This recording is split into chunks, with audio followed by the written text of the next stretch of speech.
اللہ کریم نے فرمایا بندہ مومن جان لے اگر میں تجھے ایک مشکل دوں گا تو میں تجھے کتنی آسانیاں، چلے سارے بول دیں کتنی جی، کتنی اللہ تعالیٰ آسانیاں دے گا؟ 2 آسانیاں۔ ہم لوگ اچھا جب ہمارا ذہن بن جاتا ہے نا کمزوری کا، ہمارا جب مزاج بن جاتا ہے مایوسی کا، پھر معاملہ ذرا ہمارے لیے گمبھیر ہو جاتا ہے۔ اگر ہم یہ ذہن بنائے نا کہ مشکل میرے اللہ کی طرف سے آئی ہے تو وہ مجھے آسانی بھی ضرور عطا کرے گا، تو پھر اللہ ضرور ہی آسانیاں عطا فرماتا ہے۔ اور جو مشکلات زندگی میں آتی ہیں نا، حضرت مولا علی شیر خدا رضی اللہ تعالیٰ عنہ کا بڑا خوبصورت فرمان ہے۔ حضرت علی فرماتے ہیں جب تجھے مشکل آتی ہے تو وہ تجھے رب کا پتہ بتانے آتی ہے، وہ تجھے اللہ کا پتہ بتاتی ہے، اس لیے کہ جب تو سارے اسباب کر لیتا ہے، جو ضرورت ہوتی ہے پوری کرتا ہے، تندرست ہو کے وہ کام کرتا ہے، پھر بھی کام نہیں ہوتا، تو اس کا مطلب ہے کرنے والا تو نہیں، کرنے والا کوئی اور ہے، جو کام کرنے والا کوئی اور ہے۔ تو عزیز بھائی یاد رکھیں، ہر مشکل کے ساتھ اللہ نے آسانی رکھی ہوتی ہے۔ اگر اللہ تبارک و تعالیٰ بیماری عطا کرے تو اس کے ساتھ اللہ پھر جو تندرستی دیتا ہے وہ بھی بڑی اعلیٰ عطا فرماتا ہے۔ اگر اللہ کبھی غربت دے تو پھر اس کے بعد جو اللہ تعالیٰ آسانی دیتا ہے وہ بھی بڑی اعلیٰ عطا فرماتا ہے۔ اگر کہیں سے آپ کو دکھ ملتے ہیں تو پھر جب سکھوں کا وقت آتا ہے تو پھر گنے نہیں جاتے۔ یاد رکھیں مشکلات کے پہلو میں آسانیاں ہوتی ہیں، اور جس آدمی کو مشکل آتی نہیں، میرے نبی کریم سید عالم صلی اللہ علیہ وسلم نے فرمایا مومن کو جو مشکل بھی آتی ہے اللہ اس کی برکت سے اس کے گناہوں کو معاف فرما دیتا ہے، اللہ اس کی برکت سے اس کے گناہوں کو معاف کرتا ہے، یہاں تک کہ حضور نے فرمایا میرے مومن کو کانٹا بھی چبھے تو اللہ تعالیٰ اس کی مشکل کو آسان فرما دیتا ہے۔ 2 بزرگ بیٹھے تھے، ایک حضرت احمد رحمت اللہ علیہ اور ایک حضرت شرف الدین منیری رحمت اللہ علیہ۔ تو حضرت شرف الدین منیری کہنے لگے کہ دوست اصل میں وہ ہوتا ہے جو دوست کی طرف سے آنے والی تکلیف پر صبر کرے، جو اللہ کی طرف سے آنے والی تکلیف پہ صبر کرے وہ اللہ کا محبوب ہوتا ہے۔ تو حضرت احمد فرمانے لگے نہیں مجھے تیری بات کی سمجھ کوئی نہیں آئی، صبر کرے وہ اللہ کا دوست ہے، مصیبت پہ صبر کرے۔ تو کہا جناب پھر اگر نہیں سمجھ آئی تو آپ بتا دیں اللہ کا دوست کون ہے؟ تو آپ فرمانے لگے جو محبوب کی طرف سے آنے والی مصیبت کو اس کا تحفہ سمجھ کے قبول کرے وہ اصل دوست ہوتا ہے، اس کا تحفہ سمجھ کے قبول کرے، اپنے رب کا تحفہ سمجھے، مالک کا تحفہ سمجھے کہ اس نے مجھے تحفہ دیا ہے، مجھے کسی مشکل میں ڈالا ہے۔ تو رب کریم بلا مثال و بلا تشبیہ سمجھانے کے لیے اللہ جب کسی کو مشکل میں ڈالتا ہے، کافروں کو تو اس نے موجیں کرائی ہوئی ہے، بڑی بڑی سہولتیں دی ہوئی ہیں، مشکل میں ڈب بھی ڈالتا ہے، اپنے نیک بندوں کو ہی ڈالتا ہے۔ نمرود اور فرعون کے پیروں میں کانٹا بھی نہیں چبھتا تھا، ان کو تکلیف نہیں آتی، تکلیف کسے آتی تھی؟ اللہ کے نیک بندوں کو تکلیف آتی تھی۔ حضرت رابعہ بصریہ جب تک زندہ رہی تب تک بیمار رہی، جس دن طبیعت ٹھیک ہوتی تو کہتی اے اللہ تو کہیں مجھ سے ناراض تو نہیں ہو گیا، تو کہیں ناراض تو نہیں مولا جب تو مجھے تکلیف دیتا ہے تو میں رو کے تیری عبادت کرتی ہوں، جب مجھے دکھ ہوتے ہیں تو میں سجدے میں تڑپتی ہوں، اور خدا بندہ اب تو میں سکھی ہوں، موج میں ہوں، مجھے رونا ہی نہیں آ رہا، تو خدا بندہ تو کہیں ناراض تو نہیں ہو گیا مجھ سے؟ دکھ تو اچھے ہوتے ہیں، دکھ تو پیارے ہوتے ہیں، اور دکھوں کے بعد جو اللہ آسانی دیتا ہے اس آسانی کا پھر کیا ہی کہنا۔ اس حضرت ایوب علی نبینا علیہ الصلوۃ والسلام بیمار رہے، 60 سال اللہ نے تندرستی دی۔ کتنے سال بولے؟ 60 سال، غور کرنا بات پر، 60 سال علیل رہے، پھر بیمار ہو گئے، 18 سال ہو گئے بیمار ہوئے۔ زوجہ کہنے لگی دعا کر لیں آپ کو اللہ صحت دے دے۔ ہمیں اگر کوئی بندہ پوچھ لینا کہ بھائی کبھی کوئی خاص بات تو سناؤ، تو ہم جو ساری زندگی سکھ کے ساتھ سوئے ہوتے ہیں وہ بات نہیں سناتے، وہ جو ایک رات درد سے نیند نہیں آتی اس رات کا قصہ سناتے ہیں، کہتے ہیں وہ میرے الٹے دانت میں درد تھا تو میں ساری رات سو نہیں سکا۔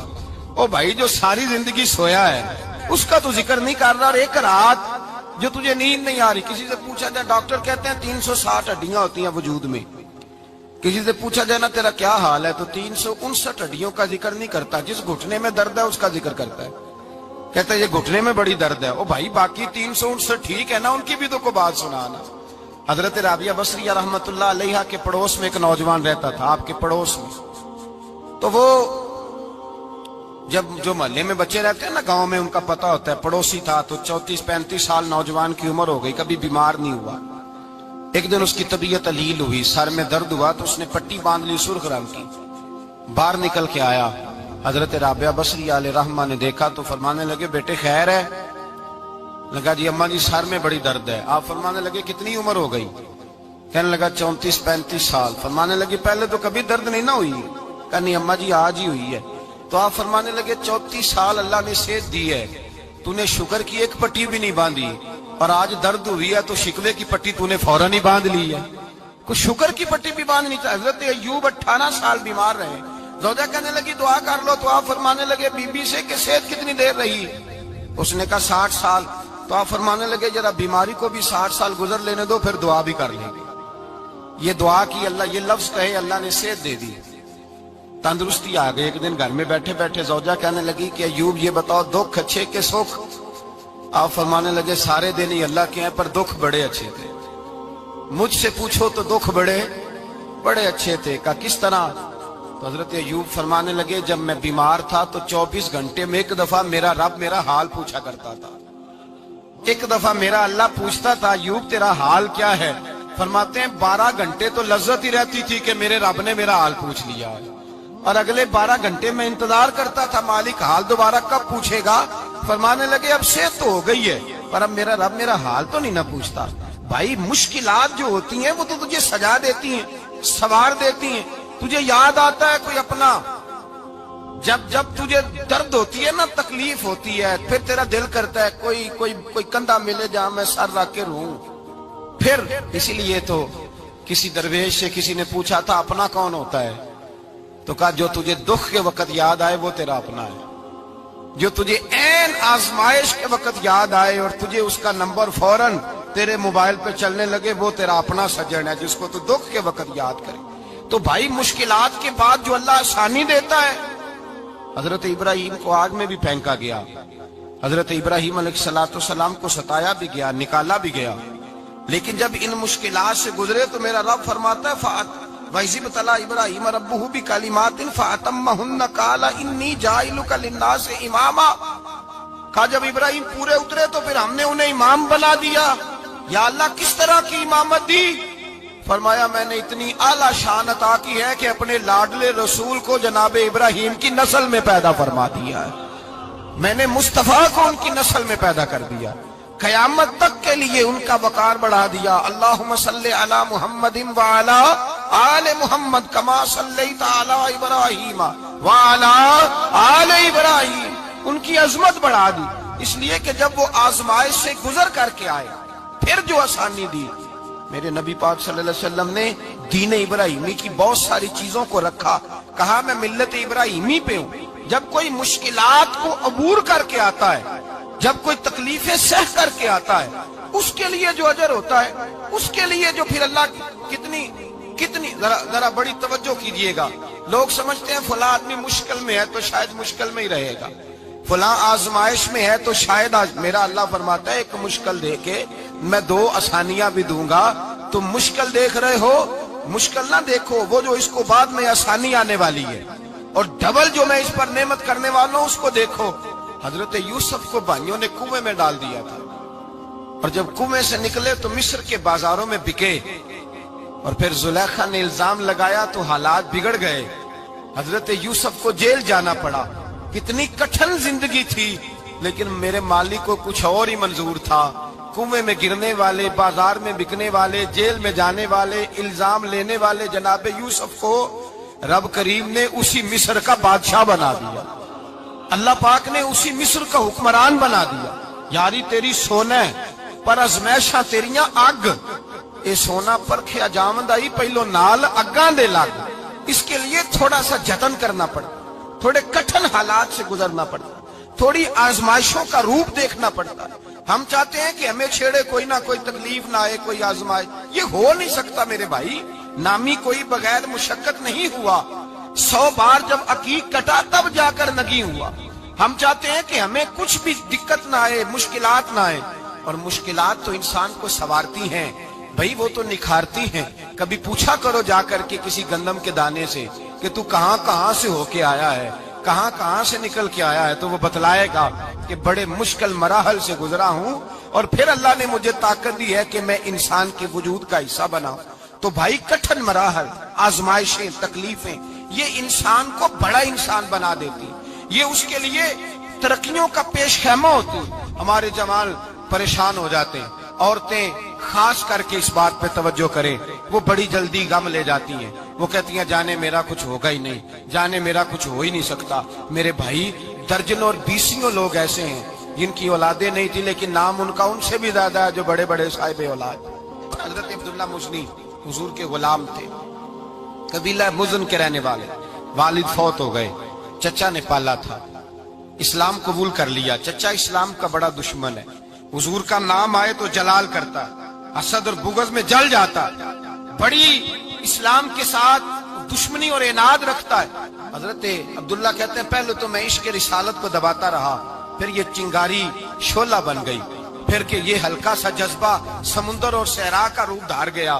فرماتے ہیں ماں تھی اور میں تھا، میں گیا جا کے چچا سے کہا میں نہیں رہ سکتا۔ کہاں جائے گا؟ تو میں نے دھیمے لہجے میں کہا میں مدینے جاؤں گا، اب میں رسول اللہ کے مدینے جاؤں گا، اب میرا گزارا نہیں ہوتا، اب میں جاؤں گا۔ کہتے ہیں چچا کہنے لگا اچھا وہاں جائے گا؟ تجھے میں نے پالا، میں نے پوسا، وہ مکان میں نے تجھے بنا کے دیا، تیری جیب میں جو پیسے ہیں میرے دیے ہوئے ہیں۔ کہتے ہیں میں نے کہا چچا میں سارا کچھ سوچ کے آیا ہوں، مکان بھی تو رکھ لے، پیسے بھی رکھ لے۔ کہتے ہیں اس نے ہر چیز رکھوا لی۔ جب پلٹنے لگا تو چچا کہنے لگا جو کپڑے تو نے پہنے ہیں یہ بھی میں نے خرید کے دیے تھے۔ حضرت عبداللہ فرماتے ہیں میں نے وہ کپڑے بھی اتار کے دیے، برہنہ حالت میں میں ماں کے پاس گیا اور میں نے کہا اماں میں پہلے بھی تو ننگا پیدا ہوا تھا، تو نے ہی کپڑے پہنائے تھے، میرا پھر بدن ننگا ہو گیا ہے، کپڑے دے دے۔ کہتے ہیں 2 بیویوں والے کپڑے اماں نے دیے، ایک میں نے تامت باندھ لی، دوسرا اوڑھ لیا اور مدینے پہنچا۔ کہتے ہیں جب میں ٹھنڈی رات مدینے پہنچا تو کالے رنگ کے حبشی غلام حضرت بلال دودھ کا پیالہ لیے کھڑے تھے، ہاتھ میں کھجوریں تھی، کمبل تھا، کہنے لگے آجا آجا۔ مصطفیٰ نے فرمایا تھا قبیلہ مزن سے میرا غلام آ رہا ہے، میں ساری رات سے تیرا انتظار کر رہا ہوں۔ حضرت جناب سیدنا عبداللہ رضی اللہ تعالیٰ عنہ فرماتے ہیں میری مشکل آسان ہوئی، فرماتے ہیں مجھے مدینے میں اعزاز مل گیا، مجھے عزت مل گئی، ہر آدمی میری قدر کرنے لگا۔ گویا بزرگ کہتے ہیں کہ حضرت عبداللہ دعا کرنے لگے کہ اے اللہ تو نے مجھے بڑی شان دی ہے مصطفیٰ کی گود میں، اگر اسی رحمت کے چھاؤں میں پردہ کر دوں تو میری بات بن جائے گی۔ حضرت عبداللہ کا وصال بھی رسول اللہ کی گود میں ہی ہو گیا، گود میں، نہ کوئی رشتہ دار، نہ کوئی تعلق دار، نہ کوئی ہمسایہ اپنا، نہ کوئی چچا، نہ کوئی ماموں، شہر میں تنہا اسی کسے دے کچھ نہیں جے لگ دے تے نہ کوئی ساڈا دردی، تنہائی۔ جنازہ اٹھا تو اٹھانے والے کون ہیں؟ ابو بکر صدیق، فاروق اعظم، عثمان غنی، مولا علی، حسنین کریمین جنازے میں شامل۔ میرے رسول پاک صلی اللہ علیہ وسلم نے جنازہ پڑھایا، دیکھو مشکل کاٹی تھی تو آسانی کا رنگ دیکھو، آسانی کا انداز دیکھو۔ حضرت سیدنا ابو دردہ رضی اللہ تعالیٰ عنہ ارشاد فرماتے ہیں مدینے میں رواج تھا کہ جب قبر میں اتارنے لگتے تھے تو قریبی رشتہ دار اتارا کرتے تھے، پر عبداللہ کا تو رشتہ دار ہی کوئی نہیں تھا مدینے میں، کون اتارے؟ فرمایا جب قبر میں اترنے لگے تو حضرت ابو بکر صدیق اور حضرت عمر فاروق اتر گئے کہ ہم قبر میں اتارتے ہیں۔ رسول اللہ نے فرمایا تم باہر نکلو، تم کیوں قبر میں گئے ہو، باہر آؤ۔ کہتے ہیں ہم باہر آئے تو اللہ کے رسول اندر گئے، فرمایا کون کہتا ہے اس کا کوئی نہیں، میں جو موجود ہوں، کون کہتا ہے کوئی نہیں؟ فرمایا رکھو میرے ہاتھوں پہ۔ کہتے ہیں حضور کے دست مبارک پہ رکھا اور باہر کھڑے ہم رشک کرنے لگے کہ واہ اللہ تیرا آسانی دینے کا رنگ، آسانی۔ اس نے مشکل برداشت کی تو رب نے مصطفیٰ کے قدموں میں آسانیاں عطا فرمائی، پسے اور حضور نے قبر میں رکھا، نبی پاک نے۔ میرے دادا مرشد کہتے ہیں عشق سرکار کی ایک شمع جلا لو دل میں، بعد مرنے کے قبر میں بھی اجالا ہوگا۔ اور میرے اعلیٰ حضرت فرماتے ہیں لحد میں عشق رخ شاہ کا داغ لے کے چلے، لحد میں عشق رخ شاہ کا داغ لے کے چلے، اندھیری رات سنی تھی چراغ لے کے چلے۔ اور بیدم شاہ بارسی تو حد کر گئے، کہنے لگے پسے مردن، بعد مرنے کے پسے مردن فرشتوں نے جو تلاشی لی تو کیا نکلا؟ فقط ایک دل کے گوشے سے خیال مصطفیٰ نکلا، فقط ایک دل کے گوشے سے خیال۔ اور کامل پیرو نہ دے باہو قبر جنا دی جیوے۔ میرے بھائی نبی پاک صلی اللہ علیہ وسلم کے ساتھ وفا کی تنگی دیکھ کر دقت ساتھ دیا. مکہ مخالفت کرتا تو جناب فاطمہ حضور کا خیال رکھتی. فاطمہ بنت اسد بڑا پیار کیا, بڑی محبت کی مولا علی کی والدہ نے, ہر دکھ ہر تکلیف کاٹی, لیکن رسول کائنات صلی اللہ تعالی علیہ وسلم کا ساتھ نہ چھوڑا. اور یہاں تک روایات میں ملتا ہے کہ جناب فاطمہ الزہرا جب بیعہ کے ان کے گھر گئی تو باہر سے سودا لا کے دیتی. حضرت فاطمہ سے بڑا پیار کرتی, بڑی محبت, مشکلات میں ساتھ دیا. جب وصال ہوا تو فرماتے کوہرام مچ گیا مدینے میں. لوگ منتیں کرتے تھے کہ حضور کا ایک بال مل جائے تو قبر میں بخشش کا سامان ہو جائے گا.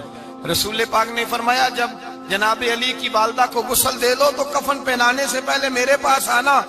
کہتے ہیں جب غسل دے لیا تو عرض کی حضور غسل ہو رہا ہے, کفن کا کیا کرنا ہے؟ حضور اندر گئے, قمیض بدلی اور جو کرتا پہنا ہوا تھا اتار کے دیا. فرمایا وہ علی کی ماں نہیں میری ماں ہے, اس نے میرے لیے بڑی تکلیفیں سہی ہیں, بڑی مشکل دیکھی ہے. فرمایا اس طرح کرو میرے کرتے میں اسے کفن دو. حضور نے جنازہ پڑھایا, اپنے کرتا لباس مبارک میں کفن دلایا.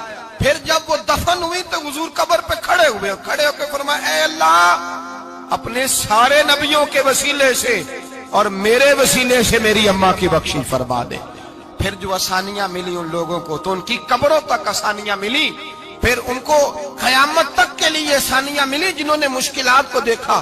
اور بھائی جو سوئے رہے, جو آرام کرتے رہے, جنہوں نے مناسب ہی نہ سمجھا کوئی کٹھن مرحلہ طے کرنا, جنہوں نے کہا نا نا نا نا ہم تو سکھ کے ساتھی ہیں, ہم تو سکون کے ساتھی ہیں, بھائی ہم تو سلوٹ کے ساتھی ہیں, جب موجیں لگے گی تو دوڑ کے پہنچیں گے, کہیں گے ہمارا بھی تعلق بنتا ہے, ہماری بھی رشتہ داری ہوتی ہے, ہمارے بھی رابطے ہوتے ہیں, پھر دوڑ کر کے پہنچیں گے. اصل ساتھی وہ ہوتا ہے جو دکھ کا ساتھی ہوتا ہے, آزمائش کا ساتھی, مشکلات تجھے اونچا اڑاتی. حضرت سلمان فارسی کہتے ہیں میں نبی پاک کی تلاش میں نکلا تھا, حضور کی تلاش میں نکلا, اور میں نے کئی سال حضور کو ڈھونڈا, کبھی ایک دروازے, کبھی ایک دروازے, کبھی دوسرے دروازے, کبھی تیسرے دروازے. فرماتے میں شہزادہ تھا پر بکتا بکاتا مدینے آیا, میں نے نبی پاک کی تلاش میں یہودیوں کی غلامی بھی کی, تیری تلاش میں پھرا میں جنگل پہاڑ اور دشت میں. فرماتے ہیں بڑی تکلیف کاٹی, بڑی آزمائش دیکھی, لیکن اس دن مجھے سارے دکھ بھول گئے, اس دن میری ساری تکلیفیں آسانیوں میں بدل گئی جس دن میرے نبی نے میرا بازو تھام کے کہا سلمان منا اہل البیت. فرمایا سلمان کو تو میں نے اپنی اہل بیت میں شامل کر لیا ہے. فرماتے اتنی بڑی فضیلت کہ میں رسول اللہ کے خاندان میں جا شامل ہوا. تو بھائی یاد رکھیں, جب آپ کو مشکل آتی ہے تو آپ کو آسانی دینے کے لیے آتی ہے, جب آپ کی طرف کوئی آزمائش آتی ہے تو آسانی دینے.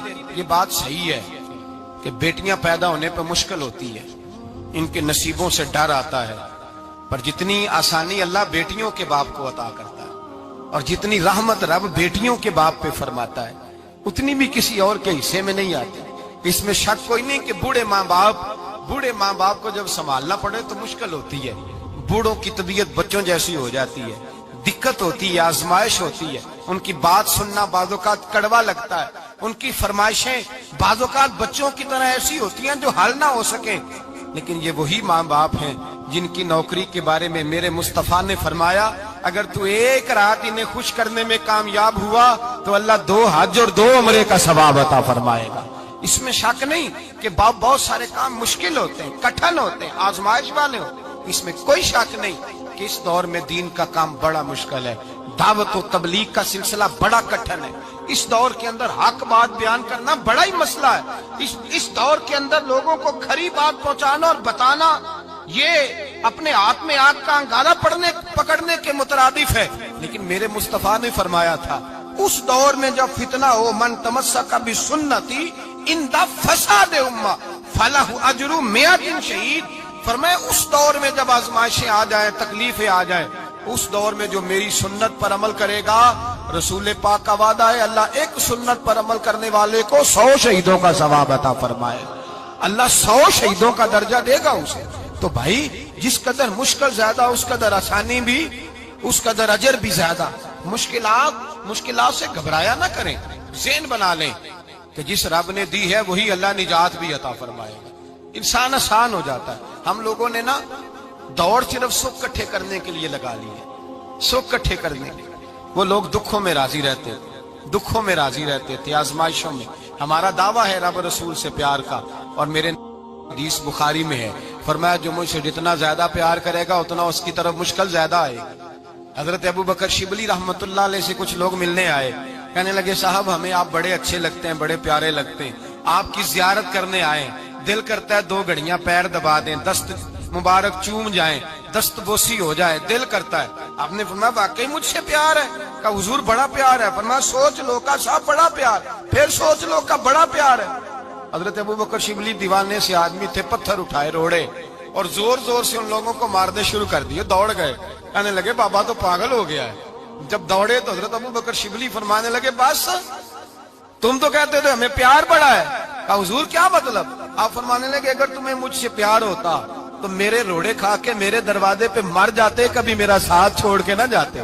تمہیں پیار نہیں، تم سکھ کے سجن ہو، تم چوری کھانے والے میاں مٹھو ہو، تم تو اس لیے آئے ہو کہ یہاں برکتیں ملیں گی، موجیں ملیں گی، تمہیں پیار نہیں۔ ہمیں خدا رسول سے پیار بھی ہے، ذرا سی آزمائش آئے رونے بیٹھ جاتے ہیں، غریب بھی رو رہا ہے، بیمار بھی رو رہا ہے، تنگ دست بھی رو رہا ہے، اور جو آدمی کسی مشکل میں گرفتار ہے وہ بھی کہتا ہو جتنا میں الجھ گیا ہوں ہے ہی کوئی نہیں۔ اٹھیں، بیدار ہوں، اپنے آپ کو توانا کریں، اپنے اندر جولانیاں پیدا کریں۔ یاد رکھیں جتنی مشکل سخت ہوگی اتنی آسانی بھی اللہ زیادہ ہی عطا فرمائے گا۔ اللہ تعالیٰ زیادہ اور وعدہ کیا اللہ پاک نے، فَإِنَّ مَعَ الْعُسْرِ يُسْرًا إِنَّ مَعَ الْعُسْرِ يُسْرًا، فرمایا اگر میں تمہیں ایک مشکل دوں گا تو میں تمہیں 2 آسانیاں عطا فرماؤں گا۔ اللہ تعالیٰ ڈبل آسانی دیتا ہے اگر کسی پر مشکل ڈالتا ہے۔ اپنے آپ کو کمزور نہ کریں، ذہن بنائیں دکھ سہنے کا، مزاج بنائیں تکلیف برداشت کرنے کی، پھر یہ مشکل نہیں ہوگا، پھر آسانی سے بندہ گزر جائے گا۔